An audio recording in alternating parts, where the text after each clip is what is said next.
Today's topic is the value of holy company. And just by looking at you, I think you already know the answer. This is part of an ongoing series on the Narada Bhakti Sutras. We have some books outside by different commentators. You're welcome to explore those. Just a quick review, because this is part of a series. Last week, we talked about how to attain supreme love. Now, these subjects are very general and they sound, oh, that's a high mountain. But actually, the techniques that come to us are very simple and very practical. In Sutra 24, Narada says the great teachers describe in hymns and songs the following as the means of attaining devotion. Now, here the meaning of the word acharyas, teachers, is one who has experienced the upward struggle for the truth and ultimately realized the truth. And so that is a very high bar of acharya. But what about the signs? What are the signs of supreme love? Sri Ramakrishna gives us hints. He says humility and purity. Ultimately, aspirants following the Guru's instructions reach a stage where Swami Brahmananda describes, there is no greater Guru than your own mind. And he goes on to say, when the mind has become purified by prayer and contemplation, it will direct you from within. Even in your daily duties, this inner Guru will guide you and will continue to help you until the goal is reached. Have intense love for God, he says, and the mind will remain always tranquil and pure. And some of you who have been on the path for some time now know the truth of these words, that with the mantra to hold on to, the Guru's instructions to hold on to, whatever adversity we face in our lives, yes, our mind comes forward because the Guru and God have planted pure samskaras in the mind that we can draw from. So what is the importance of practicing spiritual disciplines? Perfection of the human soul can only be attained when faculties of the mind are purified. And we'll talk about purity a little later, and then thoroughly incorporated into every nook and cranny of the aspirant's daily life. So the process of purification takes place when we go on repeating the mantra throughout the day. Those samskaras go deep into the mind, and along with our holy reading and association with holy personalities, coming here every Sunday and refueling, all of these help us to purify the mind. Spiritual disciplines prescribed by the real teacher are meant also to achieve this. What are those disciplines? The struggle is twofold: self-effort and divine grace. Yes, there is grace. These are both positive and negative methods. When we fix the mind on the Lord, we automatically brings to the mind dispassion. Dispassion for the things of the world that detract from that attraction. It's like, say you have a meal prepared for you along with the dessert, but your mother brings out just the dessert. Well, the rest of the meal seems insignificant compared to that dessert. So it's like that. It's almost effortless. When we turn our mind in a certain direction, other desires just fall away. Then there's vairagya, the actual exercise of vairagya, dispassion. And that develops exponentially the further we go towards God. As we advance, that develops within us whether we know it or not. We begin to make decisions appropriate to that ideal. When we fix our mind on God, we soak our consciousness with God's love. What is the form of God but the symbol of divine love? And as we practice holy company, reading about our chosen ideal, reading the scriptures, that love for our chosen ideal grows and it becomes unstoppable. And that automatically brings forth jnana, knowledge, and vairagya, dispassion for worldly attractions. So it doesn't matter if we pursue the positive or the negative methods of the path of devotion. But when they're intertwined, devotion to God and dispassion for worldly pursuits, one advances more quickly, because we all have two sides of our personality, at least two sides, not to speak of four. But the path of knowledge, dealing with the intellect, and the path of devotion, those are two wings that guide us to soar higher and higher. And they bring us food that we need at different times of the day and different times of our life. So Swami Tyagishananda, one of the commentators on the Narada Bhakti Sutras, explains their mutual cooperation is essential for success. See, we don't want to just be a dry jnani, though a real jnani is never dry, or an emotional bhakta.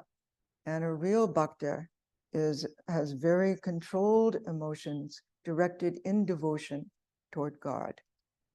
Swami Tyagishananda in his Narada Bhakti Sutras explains, ultimately all such renunciation means striving to see this world as it truly is. That's what this is all about. Trying to use our spiritual imagination to see that reality here and now. Not as a phantom material world that we see now, but as pure consciousness. The Ananda of Satchit Ananda. Sat, existence, Chit, consciousness, Ananda, bliss absolute. And that Ananda is the same as pure existence and pure consciousness. All described differently, but they're all are part of the same reality, Brahman. So all our baby steps of renunciation are taking us to that final lofty vision of reality through the eyeglass of para bhakti, supreme devotion. So renunciation is the negative method, if you want to put it in those terms. In the path of devotion, that is the negative method, neti neti, negating the unreal for the real. It's not this, it's not that, until we arrive at the reality. It's a lifetime process of negation and then affirmation. So other positive methods are uninterrupted and constant worship of the divine, of God. Some of you perform worship in the morning. That's very good. First thing you do when you awaken, you have your shrine in your home and you offer a simple worship. Those of you who don't have a little shrine and like to learn to meditate, it's important, Vivekananda says, to establish a shrine in your own home. It can be just the corner of a room, and with it you have your asana, then you have your altar with your holy pictures. And Vivekananda says, put flowers there, because the yogi likes flowers. And then light and incense. And then when you sit on your mat, then you get into the habit of going to that corner every morning or every evening or both. And so the mind naturally begins to associate with that spot as a seat for meditation, and actually helps to lead you into your meditation. So hearing and singing the glories of the Lord, even while engaged in ordinary activities of life. Some of you like to play bhajans while you're driving to work. Some of you just like to chant the name of the Lord. When you're alone in the car, you can chant aloud. That even gives a stronger vibration to your practice. And especially when we're feeling kind of down in the dumps, we're not at our best. If you can find a space in your day where you are alone, then chanting that mantra out loud gives you vigor, gives you strength, gives you a positive attitude. But with our routine practice of japa, fatigue may naturally set in. And that happens over this period of time when the honeymoon of spiritual practice wanes. And that's when our practice actually is advancing. And so we learn to provide a variety of spiritual practices into our routine. If one doesn't work, then we use another method, by hook or by crook. Holy reading, absolutely essential, even if it's just a paragraph. Just a paragraph of, say, the Gospel of Sri Ramakrishna or the Bhagavad Gita. Devotional singing. Karma yoga. Yes, we can take our religion with us out into the field. Even when you're in your business, you make an offering. I've seen many business associates who on their desk have a picture of Sri Ramakrishna, Holy Mother, and Vivekananda, small, but there. So they're reminded that who they're doing their work for, not for myself, my self-recognition, but it's all an offering to the Lord. And in that way, you make your work more concentrated. You make it a better work. Vivekananda extolled in his inspired talks, day and night, think of God and think of nothing else as far as possible. The daily necessary thoughts can all be thought through God. Eat to him, drink to him, sleep to him, see him in all. Talk of God to others. This is most beneficial. Of course, you don't want to turn to a rank atheist and engage in argumentation. That's not very, very helpful. No, we don't want to do that. But philosophically speaking, it's amazing how one or two words can change a person's life, but engage in a higher way. My guru used to say, it's not so much what you talk about, it's how you talk about it. If you're coming from the background of Vedanta, yes, you put a turn to the subject, you lift it a little higher. Another positive approach is the grace of a great soul. Holy company changes us. It awakens Shraddha, faith in God. Sri Ramakrishna said, one finds peace of mind in the company of the holy. Is it not? Yes, we find that. One develops at that time a subtlety of mind to begin to comprehend the spirit of the scriptures. Now, another way of looking at this is when we sit before our shrine, we're keeping the company of the holy, are we not? And also, our teachers advise us sometimes just to settle the mind, to make it calmer, just read a paragraph, a shloka, something to calm the mind. And then after the meditation, take up a scripture that you've been studying and just read a paragraph or so. And that higher mind will give you a higher understanding of the passage. Because during your meditation, no matter how poor or how great, a little portion of the Kundalini has arisen. And that Kundalini means you have risen to a higher mind. So you're able to absorb the truth through the pages of the scripture. Without sadhana and the company of the holy, one cannot grasp that God is the eternal substance. It's very hard for people who don't practice and who don't keep holy company. It's so much an important part of our practice. Sri Ramakrishna explains, first, the company of holy men. And by that he means holy men and women. He was talking to a group of male disciples. That awakens Shraddha, he says, faith in God. Then comes Nishtha, single-minded devotion to the ideal. Now, these are stages along the path. In that stage, he says, the devotee does not like to hear anything but talk about God. And sometimes in the first flush of Vedanta, we become a little overly zealous. And those who are close to us, we shun their company. We have to be a little bit more tolerant. This nishta happens by itself. And with nishta comes the fact that you yourself are holy company for others. So you don't have to, you don't have to overly assert yourself.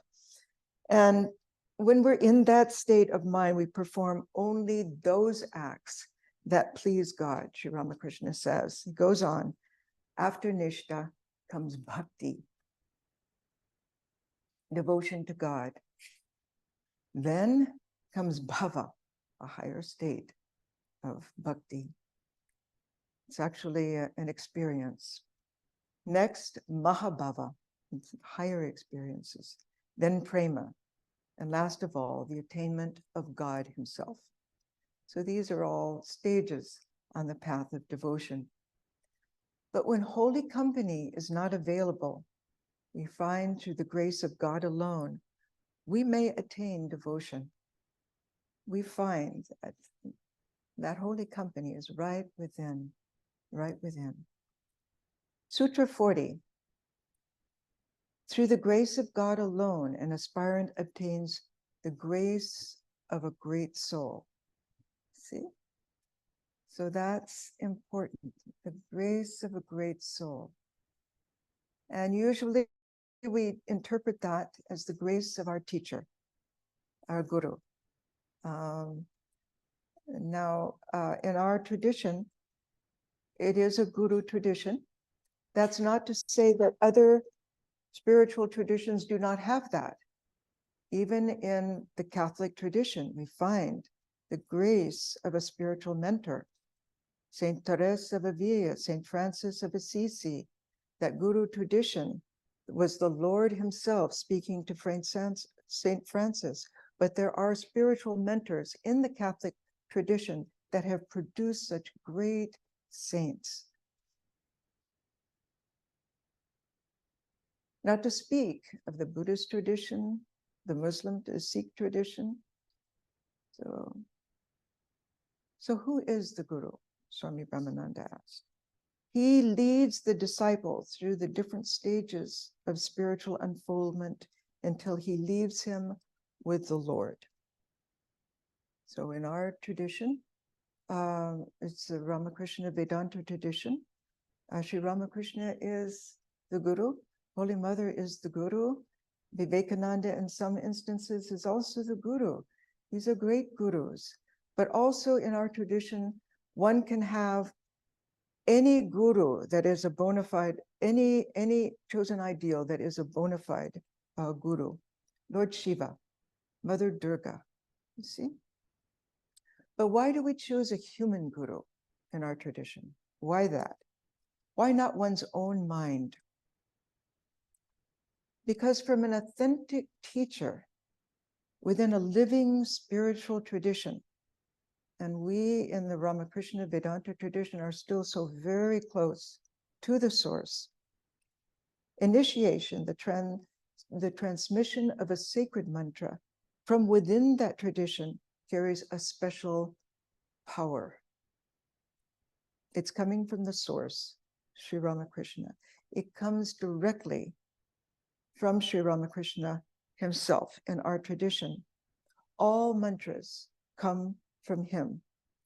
He handed them down to Sarada Devi, who in turn disclosed them to Swami Virajananda, the 6th president of the Ramakrishna order. And before then, up until the 5th president, all were direct disciples of Sri Ramakrishna, and all had access to the mantras appropriate to each individual because of their own spiritual experience and power. So initiation aside, in the Srimad Bhagavatam, Canto 11, Chapter 6, Sri Krishna discloses a secret in associating with holy company. He says, by serving the saints and associating with them, one cuts asunder the roots of ignorance and attachment. Many have attained the highest illumination, not by the study of the Vedas, nor yet by the practice of austerities, but merely by loving and serving the men of God. And in this case, in this generation, men and women of God. We have a parallel organization called the Sarada Mat. In fact, Swami Vivekananda wished to establish the Sarada Mat before the Ramakrishna order.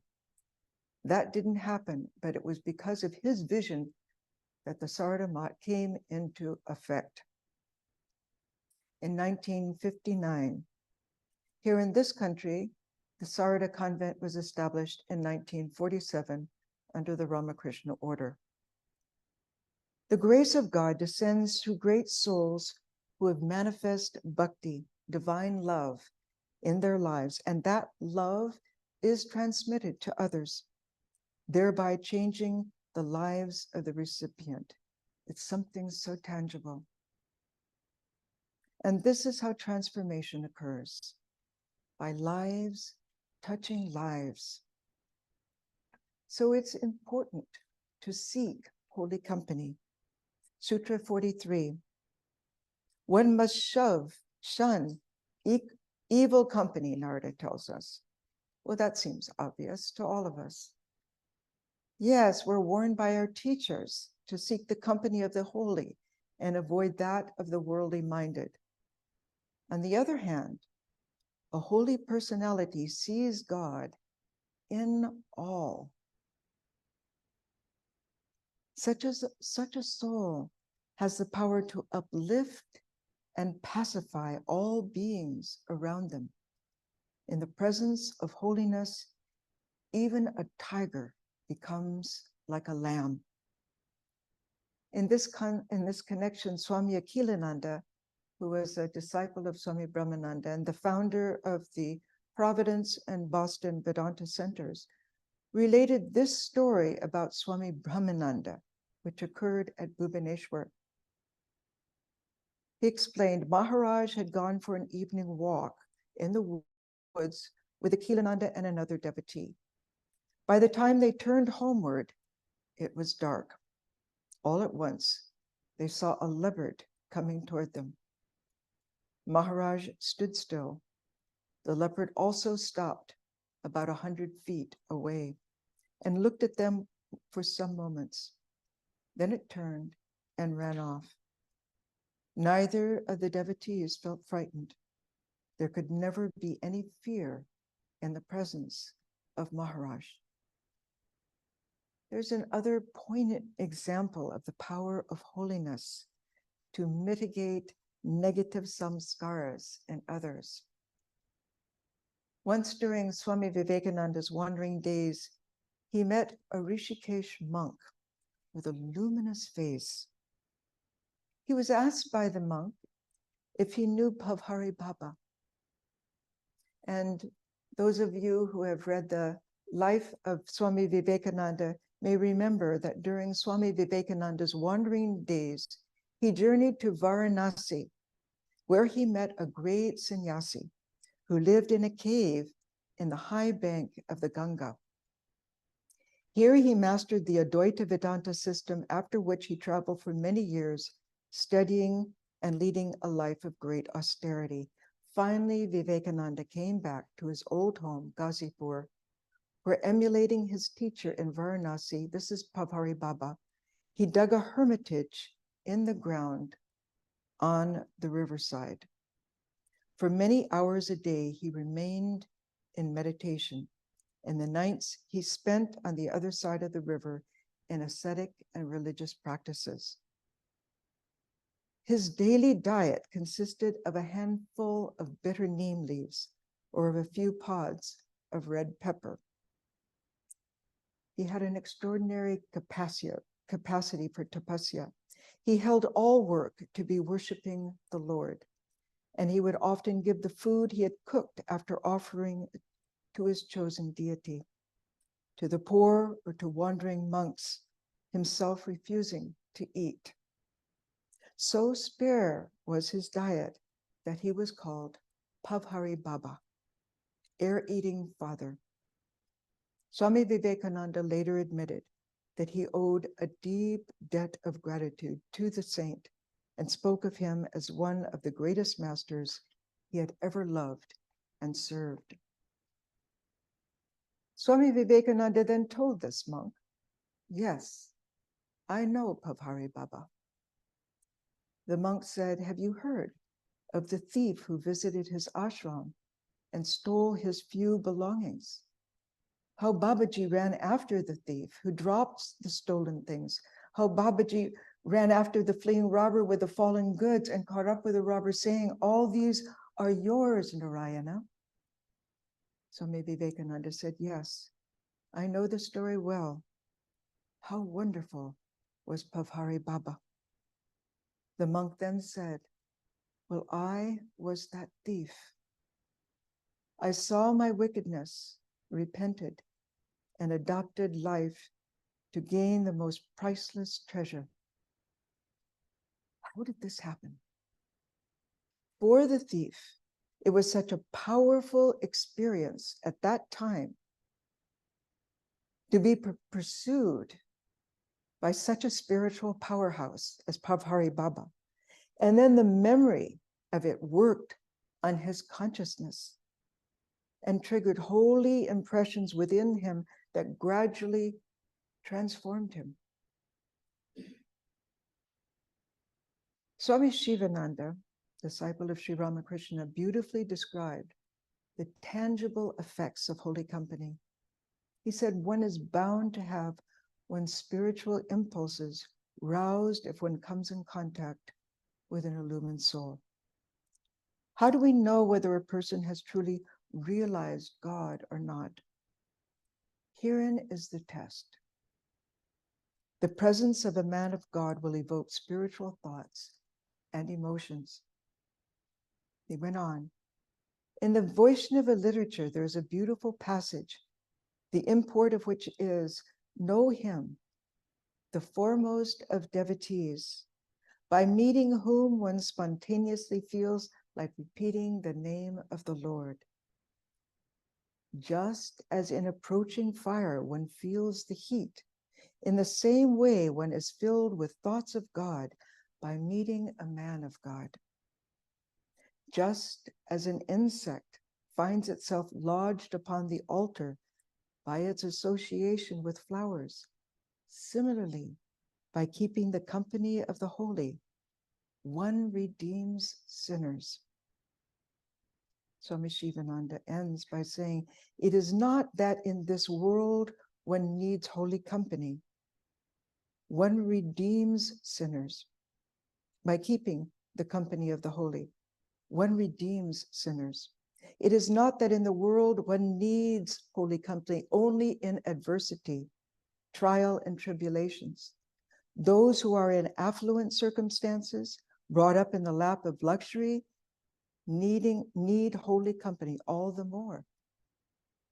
Even such people infatuated by sense pleasures may lose their interest in the so-called evanescent things of this world if they luckily happen to be in holy company.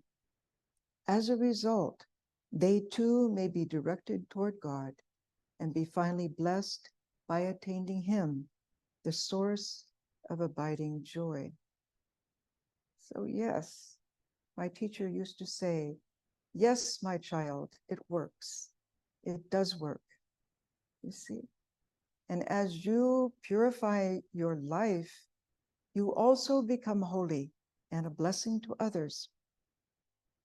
By the same token, our teachers warn us before realization, one should not trust oneself in the midst of temptation and be careful to avoid worldly persons. So sometimes it's unavoidable. We have to interact with holy persons, but not to go out of our way to do so. Sri Ramakrishna explained this by using the analogy of water. He said, we see water everywhere, but some water we drink, some we bathe in, and some we use for washing dirty things. So the same God is in all, but we must use our discrimination. Sutra 44. Evil company should be shunned because it leads to lust, anger, delusion, forgetfulness of the goal, and ultimate ruin. Now, we could all write commentaries on this verse. See, we know this truth. The following passages from the Gita, second chapter, verses 62 and 63, show the psychological steps that lead to a fall from the ideal. In verse 62, Sri Krishna says, thinking about sense objects will attach you to sense objects. Grow attached, and you become addicted. Thwart your addiction, it turns to anger. So when this happens in anger, we lose all control. If we pursue this extreme course without inner check, we ruin the possibilities of our inner life unfolding. In the next verse, 63, Krishna says, be angry and you confuse your mind. Confuse your mind, you forget the lesson of experience. Forget experience, you lose discrimination,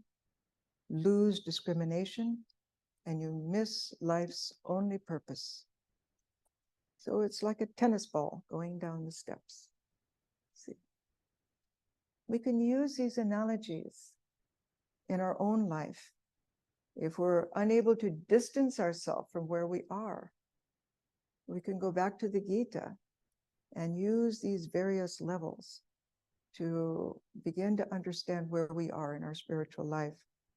Swami Prabhavananda in his commentary said, even one who knows the spiritual path can be dragged from it. So unruly are the senses, and so uncontrolled is the mind. So this happens. So when that happens to us, don't feel guilty. Just get up, dust yourself off, and again begin to reinstate yourself in pursuing the goal. But when, he said, we reach spiritual illumination, then we can no longer be dragged from the path, but remain fixed in God. So in this memorable passage, Sri Krishna points out the psychological steps of a fall.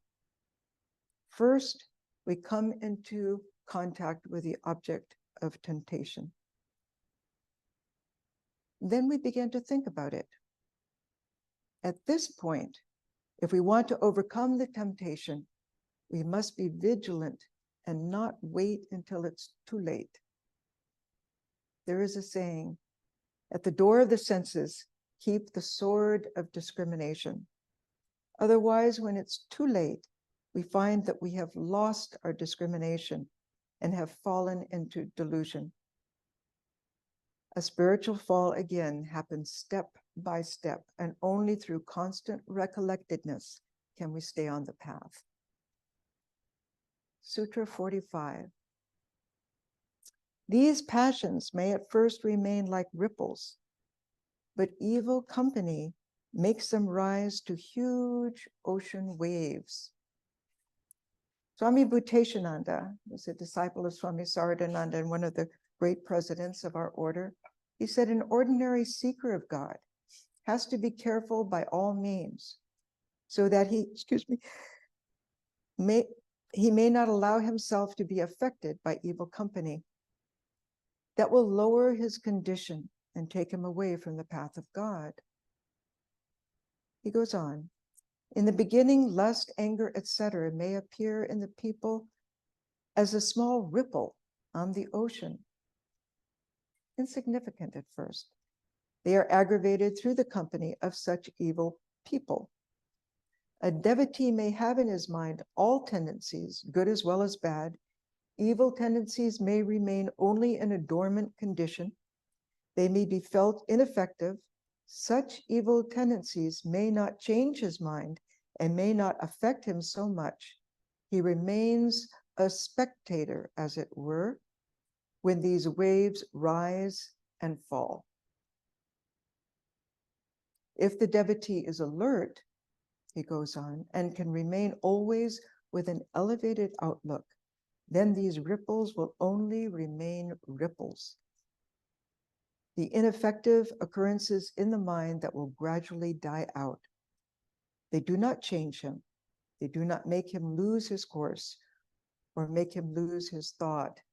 And I've sometimes mentioned, especially in our Yoga Sutras study circle, wonderful advice Swami Saradananda gave a young monk who came to him and said, Maharaj, do you get angry at times? Do you lose your balance?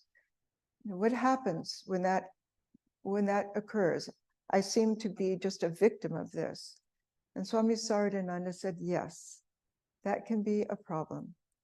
But me, I watch the mind. I see a little dark speck arising in the mind.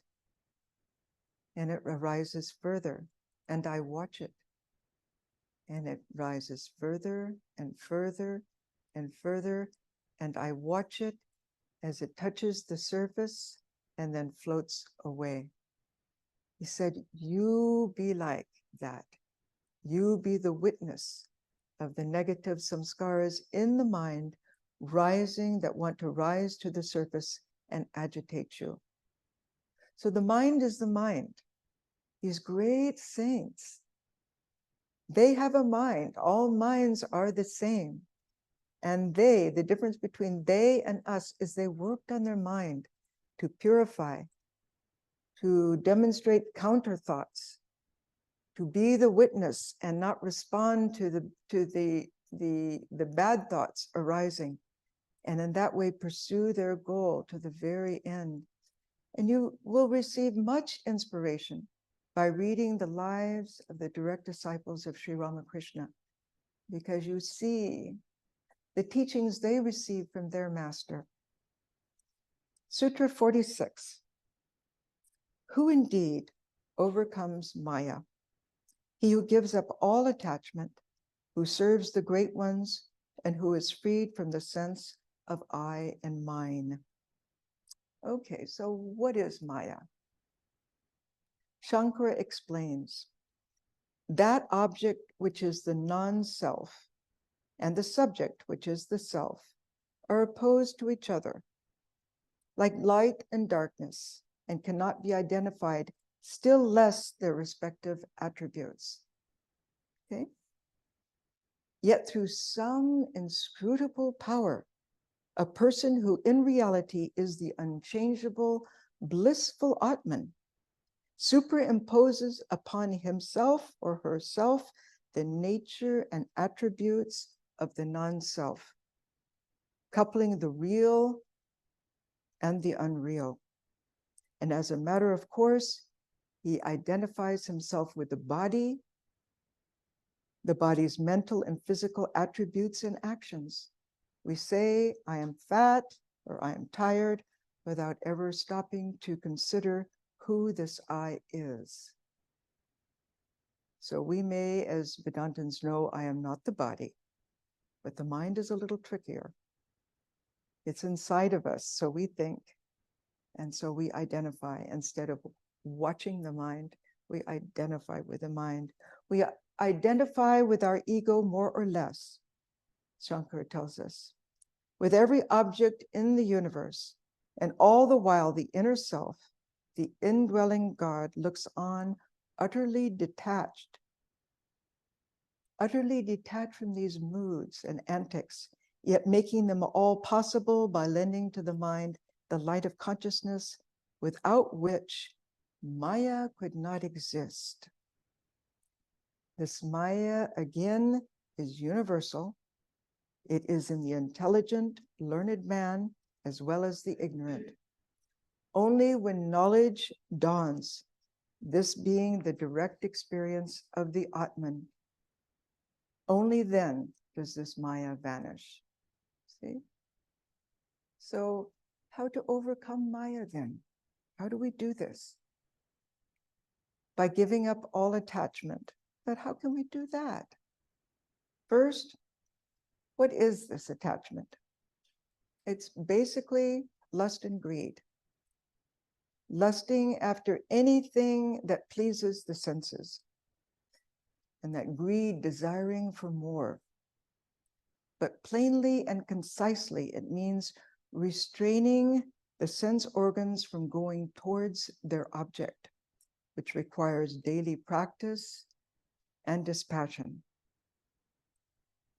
We need not withdraw from the world, but we must learn to move among sense objects without attachment or aversion. The secret, when we become attached to God, lesser attachments lose their hold. And I often give the example that was seen in one of our potlucks on Ramnam night in Santa Barbara Convent. Devotees bring offerings of food. And one devotee had a real hankering for chocolate. That was her weakness, chocolate cake. And there was a writer, one of our other devotees was a writer standing opposite her as she was coming up to the bevy of desserts. And he said, "Your eyes are eating the dessert." And if you've ever noted this, it's true. When we desire something, it seems as though almost that the eyes come out of their sockets. That is the power of attachment. That is the power of attachment. Sutra 47. Who indeed overcomes Maya? He who lives in solitude, cuts through the bondages of this world, goes beyond the three gunas and depends upon the Lord, even for his own living. What does Narada say? What does he mean by living in solitude? An aspirant does this in order to intensify longing for God. It's good to go into solitude every now and then, not necessarily for a prolonged period, but it's good. It's good to go into nature. Sri Ramakrishna said, the mind cannot dwell on God if it is immersed day and night in worldliness and worldly duties and responsibilities. It is most necessary to go into solitude now and then and think of God. Probably some of your friends would say, oh, what do? You're going into solitude when you come here. It's the same thing. You've put aside a time of your day to think about God and God alone. Love for God must be cultivated with one-pointedness, patience, and repeated practice. Anything that we want in our life. Many of you are professionals. You know what it takes to become truly great in your field. So also in spiritual life and in the practice of devotion. Sri Ramakrishna said, one must go into solitude to attain this divine love. To get butter from milk, you must let it set into curd in a secluded place. If it is too much disturbed, the milk won't turn into curd. Next, he said, you must put aside all other duties, sit in a quiet space and churn the curd. Only then do you get butter. Further, he went on, by meditating on God in solitude, the mind acquires knowledge, dispassion, and devotion.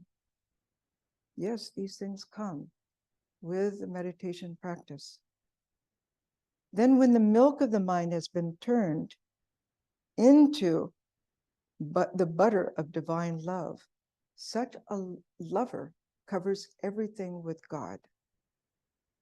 That is one way of seeing the unreality of this universe, is we as devotees superimpose our chosen ideal into the hearts of those we come into contact with. What happens when we do that? It changes the quality of the Vyavaharika experience. It changes the quality of the conversation that we have with that person. It's a subtle technique of jujitsu. The other person need not and should not know what you have done, but you have willfully tried to see the reality as it is. How Sri Ramakrishna would see the other person. He would first see the Atman within that person and then engage. Such a lover sees one's spouse and children as belonging to the Lord and serves them with greater love. So that means we have to give up this possessiveness that these are my children, this is my house, this is my car. We have one devotee couple in Santa Barbara. Everything belonged to mother. It was mother's house. It was mother's bank account. Everything belonged to her. And they would do this verbally out loud, of course, with other devotees. And in that way, try to train the mind that it did not, these possessions that we have do not belong to us. They are through the grace of God. And then one's job is no longer tedious. Even the most mundane, repetitive job becomes karma yoga, an offering to God. See?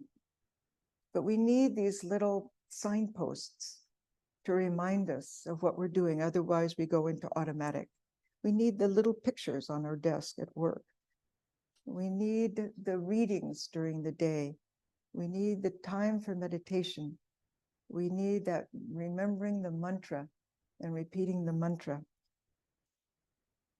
Everything becomes an offering to God then. Holy Mother had this attitude because the attitude of the true Advaitin is also the attitude of the great Bhakta. Knowledge and devotion go together. The Jnani sees this world through the eyes of bliss consciousness. There is no such thing as a dry Jnani. You see? Different levels of jnana. One may see this world as unreal. Yes, but there's a higher level, that of the Vijnana. Everything is filled with bliss. An old woman, 60 years of age in those days, was considered old. God help us all. She was sweeping Mother's courtyard, Holy Mother's courtyard, and when through with her service, she threw the broom carelessly into a corner. And Sarada Devi, a supreme Advaitin and a supreme Bhakta, she said to the woman, "The broom serves us so well." Listen to these words, so practical and so Advaitic. The broom serves us so well, even it deserves respect. You go and salute the broom and put it carefully in its proper place. It deserves respect. Mother, after all, experienced that she is in all beings and she is in everything. That's what the knowledge of Advaita is. And for the devotee soaked with the divine presence of the chosen ideal, who sees everything through the eyes of the beloved, so it is with he or she.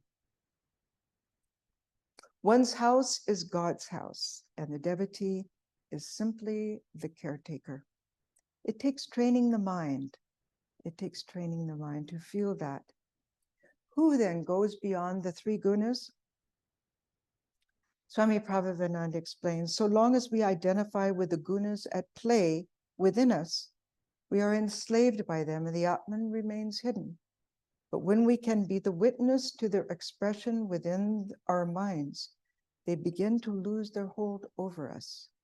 For example, if we feel restless or dejected, but at the same time recognize this as a working of rajas or tamas, we're no longer controlled by these mood swings. This is the rajasic mind. This is the tamasic mind, that we bring a little sattva into the mind. So in this way, we proceed step by step Swami Prabhavananda further guides us. When someone is full of tamas, dull and lethargic, it is fruitless to talk about God. Instead, such a person should be encouraged to develop some ambition to awaken activity, rajas. On the other hand, if we are too rajasic, too restless, we can learn to perform work as karma yoga, which is a mixture of rajas with sattva. Selfless action or work performed as worship leads to a preponderance of sattva, which in turn inspires us to practice self-control and meditation. Then sattva helps us to transcend sattva itself. Sutra 48, we're coming to the end now. Narada tells us, he who gives up the fruits of his actions, renounces all selfish activities, and passes beyond the pairs of opposites. Swami Vivekananda, who indeed crosses Maya, and he's telling us this. Swami Vivekananda inspires us with this ideal of karma yoga.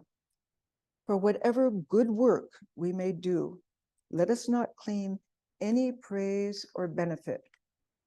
And that's not to say that we don't appreciate and praise others and show our gratification. But it is for us to leave the praise at the feet of the Lord. Vivekananda continues, it is the Lord's, give up the fruits unto him. Let us stand aside and think that we are only servants obeying the Lord, our master, and that every impulse for action comes from him every moment. The results? Peace. Vivekananda goes on, let us be at peace, perfect peace with ourselves, and give up our whole body and mind and everything as an eternal sacrifice unto the Lord. Instead of the sacrifice of pouring oblations into the fire, perform this one great sacrifice day and night, the sacrifice of your little self. Next, freedom. Vivekananda. The karma yogi asks why you require any motive to work other than the inborn love of freedom. In this way, we grow beyond the common worldly motives. Third, we become desirelessness, as Vivekananda stated. When the idea of doing good becomes a part of our very being, then we will not seek any motive outside. Let us do good because it is good to do good. Finally, Sutra 49. Oh, no, we've got two more. 49. Who indeed crosses this Maya? Narada asks, he who renounces even the rites and ceremonies prescribed by the scriptures and attains unfaltering love for God. So in the beginning of spiritual life, one must follow the spiritual disciplines prescribed by the Guru. Swami Shivananda used to say, you will have to seek, you will have to ask longingly. The seeking is what is called spiritual practice. For the novice, japa and meditation twice a day. For the ardent devotees, 2 hours a day. So that establishes and sustains a spiritual current throughout the day. One feels that. But in the beginning, try 10 minutes, 15 minutes, 20 minutes, and then follow the advice of the Guru. The practice of holy reading and study during the early morning and evening awaken and exercise one's power of discrimination and re-inspires us throughout the day. So that really keeps that current going on within us. Swami Madhavananda was one of the great swamis of our order, Holy Mother's disciple, and I believe he was the longest reigning general secretary of the order. He used to encourage the monks to read 1 or 2 pages from the Gospel of Sri Ramakrishna every evening before bedtime. is that lifts the mind with holy thoughts, which then usher in our sleep and watch over us during the night. Yes, very practical. Swami Brahmananda urged his disciples, make a regular routine for your spiritual practices. You must have certain fixed hours of meditation and study. Under all circumstances, follow this routine devotedly. Steadfastness is very important. Without it, no success is possible. He also warned, beyond a few general rules, no individual can be told in the presence of another what particular path he should follow. I have seen in the case of Sri Ramakrishna how he would take each disciple aside and privately instruct him according to his needs and his temperament. If you would want to ask your guru any question regarding your spiritual practices, you should do so in private. So also, we mustn't try to build a spiritual routine which is physically and mentally beyond our capacity. Otherwise, we'll suffer burnout. That is why the Guru's instructions are important to follow. Begin where we are. Begin with baby steps and then increase. Then love arises in the heart, and then the mind becomes the Guru. This love is the same as spiritual knowledge, the illumined knowledge of God. At that time, there is no further need to follow the injunctions of the scriptures. Now we come lastly to Sutra 50. Narada says, such a person indeed crosses this Maya and helps others to cross it. In this connection, Swami Brahmananda once disclosed to Swami Prabhavananda what power Swami Premananda, disciple of Sri Ramakrishna, possessed. Do you know what a great soul he is, he asked, what holiness he emanates. In whichever direction his eyes look, that whole direction becomes purified. Such spiritual power those direct disciples had. It's incomprehensible to imagine being in the presence of such a holy personality.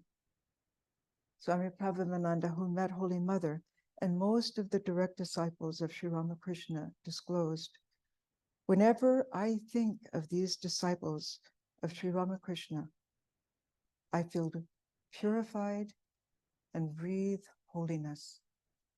So it's very good practice, after reading the life of Ramakrishna, to begin reading the lives of these great disciples of Sri Ramakrishna. Commentators on this verse also remind us what spiritual disciplines Sri Krishna counsels us to undergo in the Bhagavad Gita. He says, learn from me now, this is chapter 18. O son of Kunti, how man made perfect is one with Brahman, the goal of wisdom.